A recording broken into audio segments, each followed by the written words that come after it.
beginning, a state fair was a place to bring your finest livestock and crop samples to show everyone else what a good year you'd had.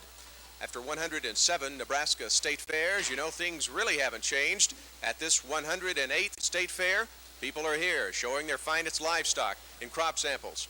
Ruben Wagner is superintendent of the dairy division at the Nebraska State Fair. And Ruben, you've been seeing the finest in dairy cattle for how many years? 45 years here at the fair, and I started out in 4-H when I was a young boy. That's quite a few years ago. This is a fine selection of Holsteins behind us here. Tell me about them. We're standing here behind a selection of cattle from Harlan Bartles and his wife from Herman, Nebraska, and they spent 6 weeks fitting these cattle for the fair, washing them and grooming them and bleaching them out so the white's white and the black's black.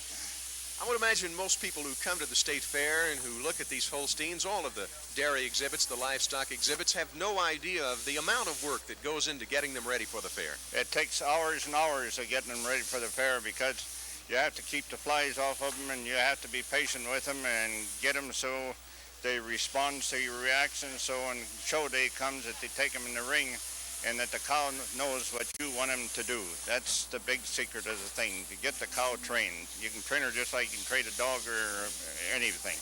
Just exactly what do the exhibitors look for in the cattle that they bring for display at the state fair? First thing you look for is dairy character. The dairy character is a refinement of a cow that she look like a dairy cow. What is a dairy cow and what consists of it? You got to have good legs. You got to have a good barrel, good top lines, good square rump, and a good sound udder, long in front and high in the rear. And of course, the work of a dairy cattle, the milking goes on during state fair. That's right. The milking goes on here at the fair just like it does to home, twice a day. At home, you milk morning and night, rain or shine. If you go on a vacation, you got to get somebody to do your work for you. If you don't, that cow, it's got to be milked when milking time comes, because if you don't, you get in trouble with your cow. You know, for the farmers and ranchers who show their livestock here at the Nebraska State Fair, the preparation usually starts in the early spring. The anticipation never stops. It just exists from one state fair to the next. I'm Don Jacks with Ruben Wagner. We're on the Nebraska Trail at the Nebraska State Fair.